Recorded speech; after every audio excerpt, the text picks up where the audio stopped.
lonely and kind of a little depressed. But it was really beneficial for me, and then now that it's like extended, it's kind of like I'm ready to go back to school. Like, it's frustrating because like literally our whole nation has shut down. I've been on the calmer side. I'm definitely not stressed out as much, and like it's giving me more time to reflect. Just I hope those families are able to recover after this. And I know we are planning on giving some of our money.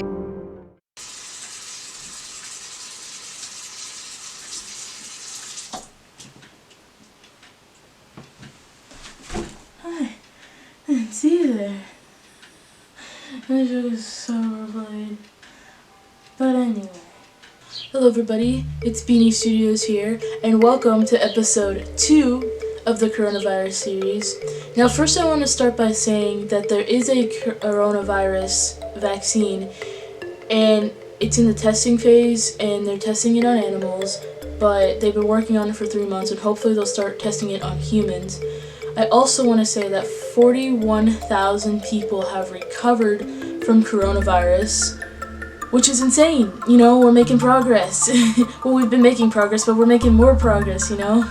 Now, I know a lot of us want to go outside and go back to regular reality and start going to school and just doing the things that we used to do, hanging out with our friends, you know, just wanting freedom. But freedom has a price right now, and that price is coronavirus.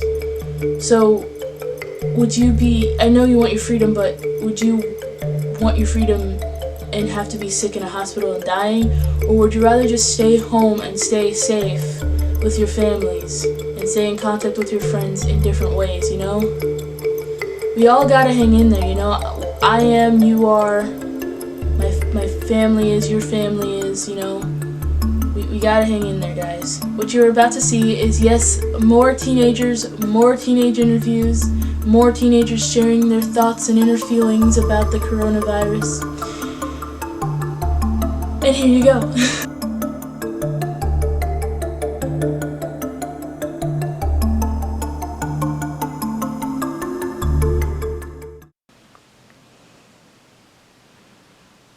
Hello.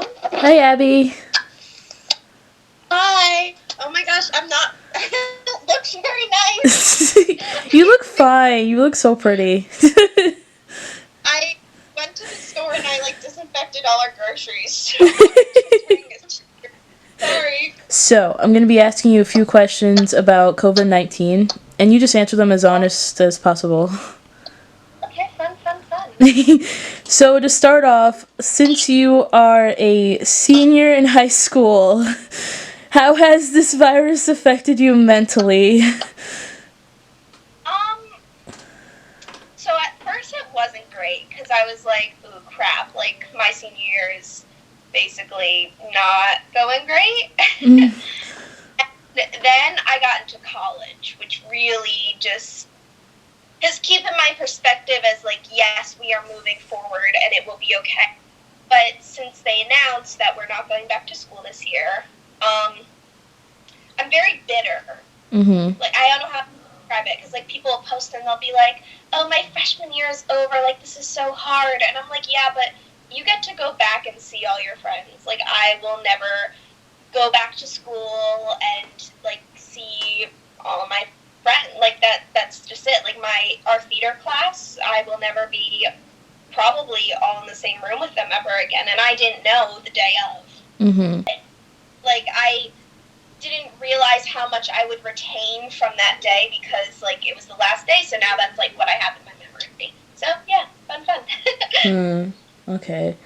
So there's a lot of pretty much every hospital, including the top ones, the number one hospitals, they don't have a lot of supplies. Does that scare you? Yeah, especially specifically for my family, because I have really severe asthma and my mom has an autoimmune disease. and like my grandfather's diabetic, and like there's just like a lot of disease in my family. I said natural selection would have killed us a really long time ago. Oh. Oh my goodness. So for me specifically, it's really scary because it's like kind of because I got tested, because when this all started out, I was really sick. I had a really bad cold. So I went and got tested, and we were like, oh crap, like if I have it, most likely I will end up in the hospital because like how severe my asthma is. Yeah. Luckily I didn't have it, so we're okay. That's good. Yeah, thank God. A lot of my family works in healthcare. They have to like they mask over and over, and you know I've been sewing masks and donating them because I sew. Really? You know that. Yeah, yeah.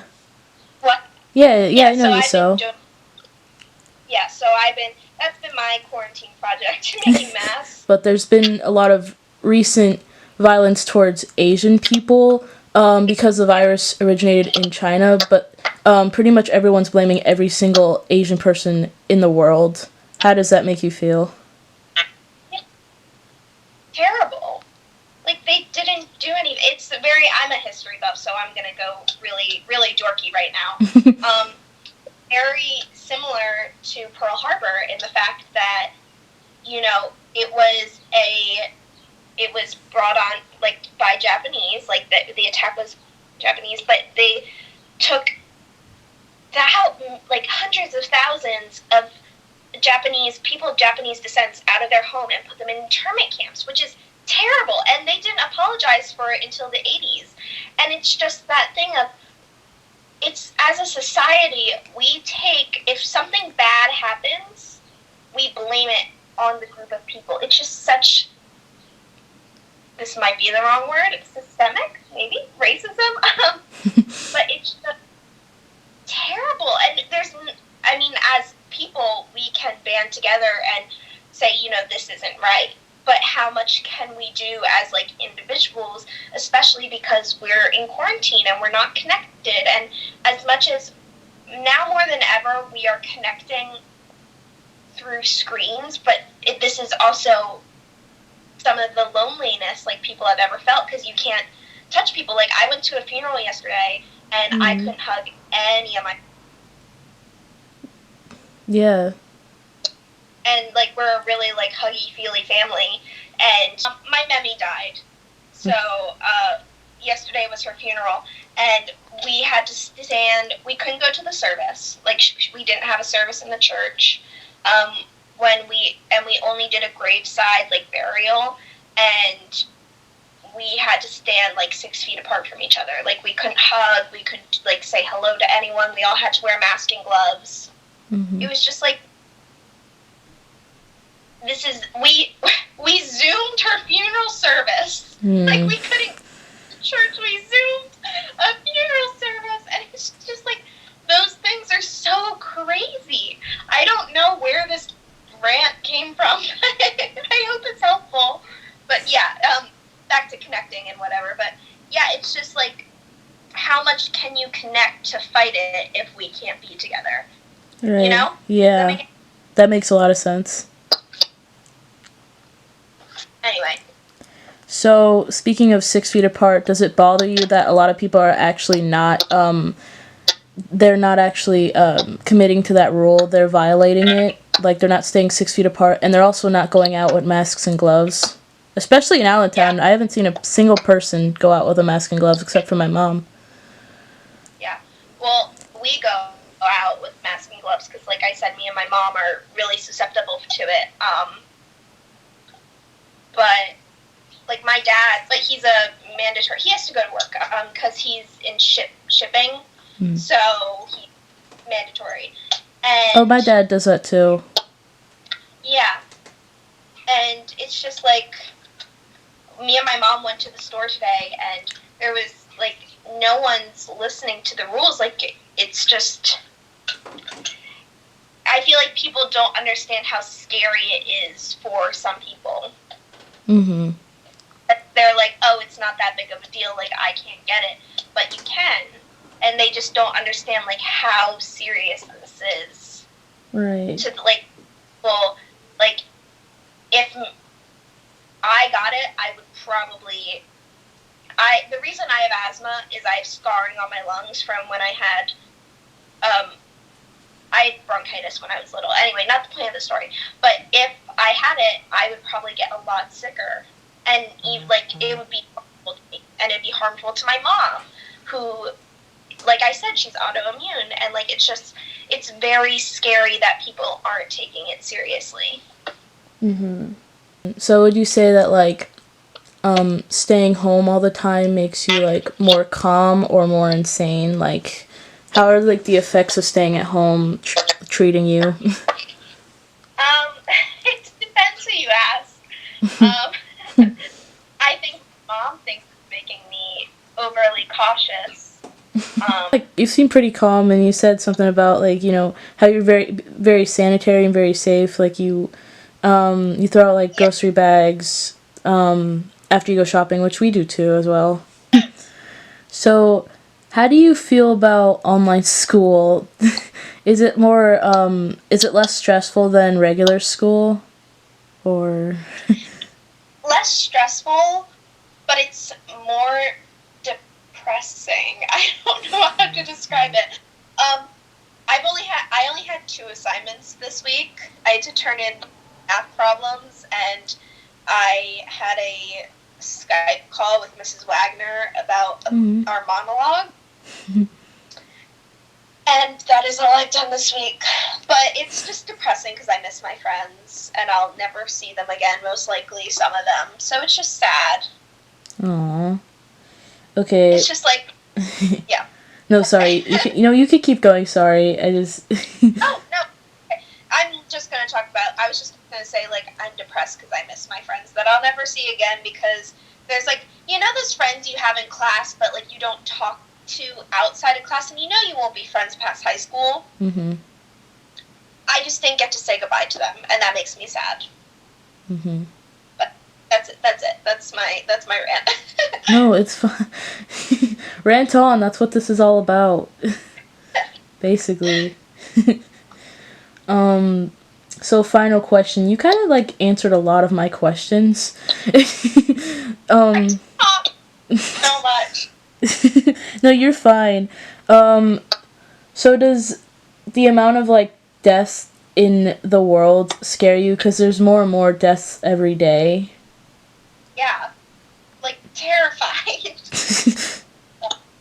And I've said multiple times, a lot of it is because when they'll put the commercials on TV and they'll be be careful if you have diabetes, asthma, autoimmune diseases, and I'm okay, so I have asthma and a lung issue. My best friend has had 6 heart surgeries since she was born. My mom has autoimmune disease. My grandfather is diabetic.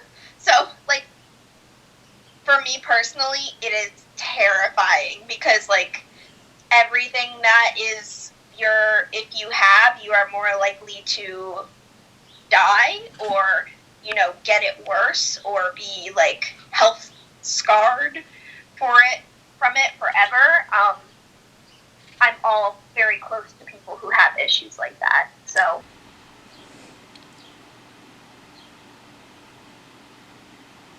Hi, Bethany.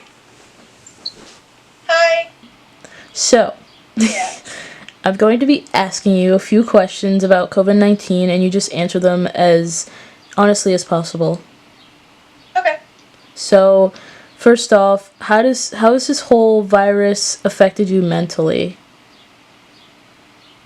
Well, at first, I kind of used it for my advantage because, for those who don't know me, I just hustle all the time, and I work, and I study and all those things till late hours of the night, and I barely make time for myself, and this quarantine forced me to give that time to myself, so it was really nice that I had more free time to just focus on my relationships and just on my own well-being. But then after a while, I just missed, that human interaction with, there we go. My human interaction with my friends and family members who obviously don't live with me. So that kind of got to me, just that whole longing to just be with other loved ones that don't live with me. So that's how it affected me. It has its positive effects and its negative effects. So there's a lot of violence. Well, there's obviously been a lot of violence in our world throughout history, but recently there's been a lot of violence towards Asian people because the coronavirus originated in China. How does that make you feel that our world is just blaming all Asian people for this virus? That actually gets me like really upset because it's not their fault, you know? Just because the virus came from China doesn't mean it's the fault of Asian people. I find that very racist and I find that very wrong. And yeah, that does get me really upset. That people are just violent towards a whole group of people. It's so wrong that people do that. Yeah. The information about coronavirus keeps changing. Like, older people can get it, like, are more bound to get it, and if we get it, like, we can fight it off. But honestly, I don't believe that anymore. What do you think? Like, The if we get it, we can fight it off thing, you don't believe? yeah, honestly, I mean, we could, but at the same time, it's just like information keeps changing, a lot. So I don't believe that anymore. I think it depends on the person. I don't think a lot of people make it to be an age thing, and I guess in a way an age thing could appear to be an age thing because usually like if you're really old or if you're really young, you tend to have like a weaker immune system, but also people our age can have the same thing. And also factors not only like things like having a weak immune system, like just genetically or naturally, you can also like stress. So people who get stressed out very often can be more susceptible, I can't even say the word, to the disease. But like, so anybody I feel like has the opportunity to catch the disease, and it just depends on more how they deal with stress, how, like, if they have underlying other health issues that could, like asthma. I have family members who have asthma who would be high risk of the disease, and things like that. But I feel like the people who have really good immune systems, and like there are people who have been deemed to be asymptomatic where they can get the disease, but it just doesn't affect them. Again, it's more of an individual thing. That's why I said, like, even though it may seem like an age thing, because generally older people, their immune systems deplete, but it's more of an individual more than an age thing. It's more what health concerns the individual has compared to their age. So do your parents work, or are they out of work right now? Well, my dad, he was lucky to have a type of job where it's possible to work from home. So he's been doing that. And my mom, she's a bank teller, so she does go to work, but she where she is, her job, she's isolated from people. And she wears like gloves when she deals with the money and things, so she does take precautions. So they got more lucky than like other workers who, it's just easier for them to get the disease, like those who work in like the stores and restaurants and stuff like that. Does it bother you that other kids, families don't get paid, like their parents, they don't get paid when they're out of work? Yeah, it does, because it's like, what are they going to do? They, they can't make money and they can't work. They don't have a choice. they didn't have a choice to be quarantined. They couldn't do anything about it, and the fact that, like, these people, like, they won't be able to, unless they, like, you know, it's just the fact that you won't be able to, like, provide for your family, especially during times like this. I find it like they should be given a paid leave, because this is a state of emergency. It's not like, you know, they're just ditching work, or it's not like, you know, they're calling off sick for, like, all this time, or, like, they're just going on vacation. Like, this is a statewide emergency, and I feel like, you know, if it comes to these measures, like, for example, I feel like if it's the point where, like, it's just the point where everything is like this, where, like, you know, schools go to online, everybody is swept from their jobs, that it's not just that company. I feel like when it's not even, like, nationwide, when it's worldwide like this, I feel like there shouldn't be an excuse not to give these families, you know, pay. So how do you feel about online school? Is it easier or is it harder than public school? It depends. It's more like you're doing homework just the whole day, so it feels more draining because it's kind of like a brain trick for me. I feel more productive when I work, especially with all the distractions at home, because, you know, I have all my siblings here,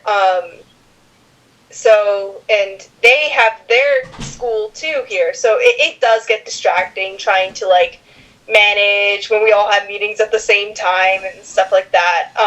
We all have to be in, like, different rooms, and it depends, again, like, how you manage your time. Like, if I woke up at 6 o'clock every morning like I did when I went to public school, I would be done with school earlier than I would have if I actually went to charts. So it kind of depends how you look at it. Like, because I'm at home and I get to sleep until 9, it does feel like I'm working more, but if I think about it, I'm working less. So I feel like it's harder just to, like, motivate myself to do all the work. But it is less work and the work is easier. Is staying home and not being able to see your friends, has it had a bigger impact on you than you thought, or? Yeah, definitely. Because I do have a lot of long distance relationships with, like, friends, like, not like romantic ones, but, like, I have a lot of friends who live far away, because before I went to charts, I went to cyber school, so I met a lot of kids from all over Pennsylvania. So I have friends who live hours and hours away, so I was like, if I can go all this time without seeing them, I can probably do the same with these friends. So I thought that I'd do a little better, 'cause I thought I could FaceTime them, but it's just not the same, just seeing at least some of your friends, you know, and, like, my best friend, she lives 15 minutes away, and she is very, you know, she's very high risk, and 2, we're all quarantined at home, so, like, I am used to seeing her every week, to now I haven't seen her in about a month. So, yeah, stuff like that really does get to you, because, like, I love my family, but it's just when your close family, like your siblings and your parents, are the only people you get to interact with, besides, like, strangers at the grocery store who you just kind of avoid. But, like, when those are the only people you interact with, it just you feel kind of trapped, or at least I feel kind of trapped sometimes. Like, I did have, like, a few breakdowns, but at the same time, I realized that, you know, this is just for the safety of everyone, but it has gotten to me, and it did shock me about how much of a difference it feels. Mm-hmm. So, this is your final question. How do you feel about Governor Wolf's new mask law that we now have to wear a mask when we go outside and gloves? It's mandatory.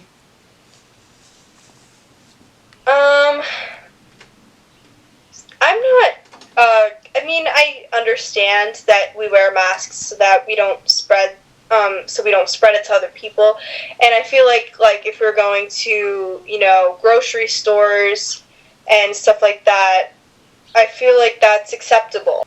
But I feel like if you go out, to places like if you're going out for a walk, I don't feel that's necessary, especially when there's no one around. Like, there are people who hike in the woods, and it's not like there's crowds of people hiking in the woods.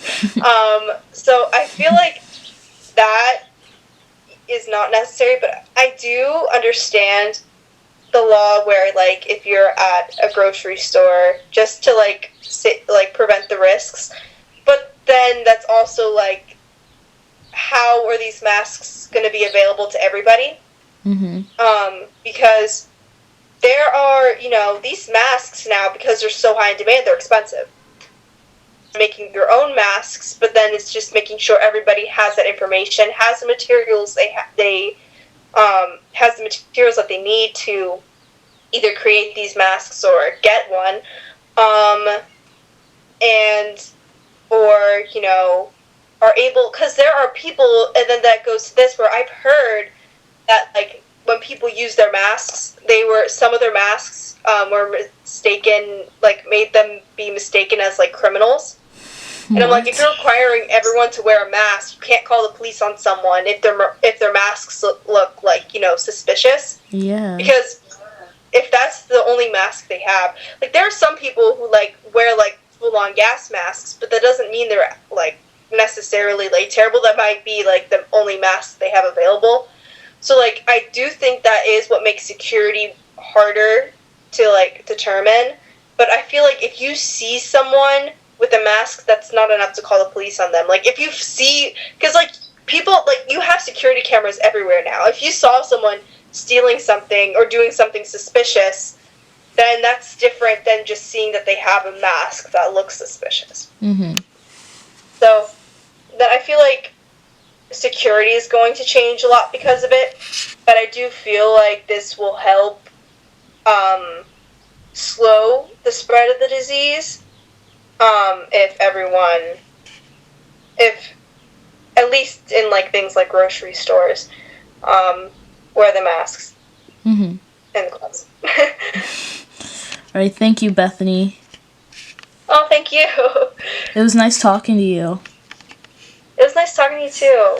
I'll talk to you soon, okay? Okay, I'll talk to you soon.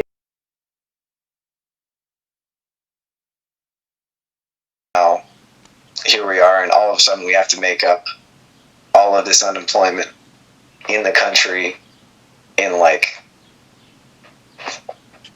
than a couple of months. Because, best case scenario I've seen projected for this has been 3 to 6 months. So, that's best case scenario. Okay, we're already 2 months in at this point, right? Yeah. So, in the next 1 to 4 months that we have to stay in this, either if it's staying in quarantine or staying in social distancing practices or something like that, however long we have to stay in there, we have to make up all this unemployment in that time. And we're just, if you've studied economies and if you've looked at past regressions, it's just no country is prepared for this. You see Germany is a great example. They were not prepared for that after World War I. They were not prepared for it, and it made them fall into a very horrible pattern that got them into a lot of trouble. So I think what the government needs to do more, which I've seen criticized, but I think it's the only way it's going to actually work, is to give businesses these tax bailouts. Mm-hmm. I don't see any, we can't just make money from thin air. If we did, money would be worthless. So I don't know. For me, it's like that's the only way that makes sense. Unless, because people are like, oh, well, we can just pay everybody more money. Why is everybody only getting like $1,000? But like $1,000 times how many people? Like 325 million people. That's like 300. That's like $3 billion, almost $3 trillion that we're giving out. Like, I'm probably doing that math wrong. 325 million times 1,000.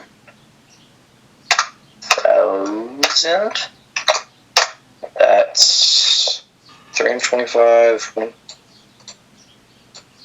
2, 3, 1, 2, 3, 1, 2, 3. Yeah. So that's $325 billion that we're giving out. Wow. To the American people, if you do that math. And that's just for counting everybody as an adult.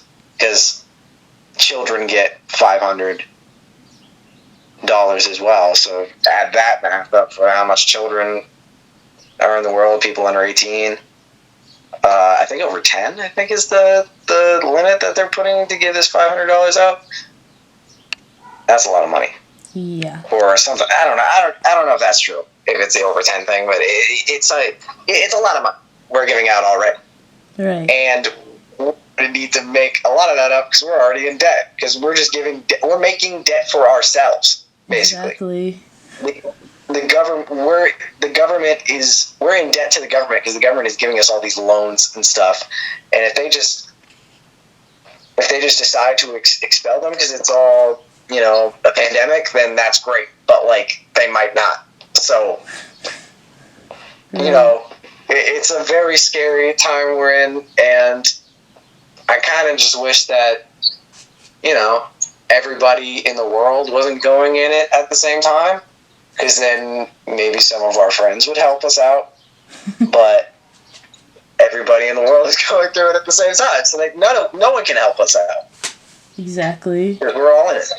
Yeah, we're basically all just stuck in this together, and it's just, I don't know, I try to just stay positive or just think about the positive things and also the negative things, of course, because they're just towering over the positive things right now, but still, that's how you get through this. You just stay positive and just try to, I don't know, do something, stay productive, stay at home, but stay productive, Yeah, I feel honestly, panic over this is it was a weird thing.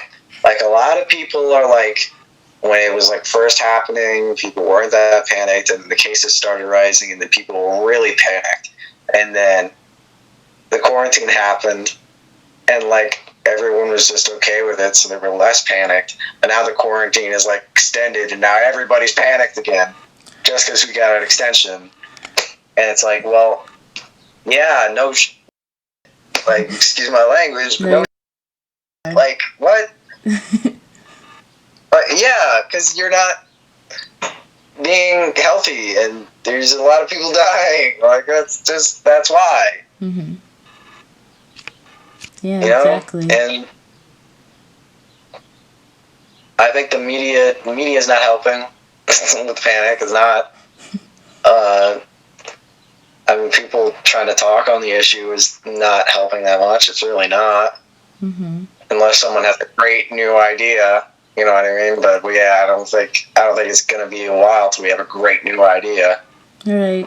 Well, they are working on a vaccine, and they've been working on it for 3 months, and they were testing it on animals, but they haven't tested it, obviously, on humans yet.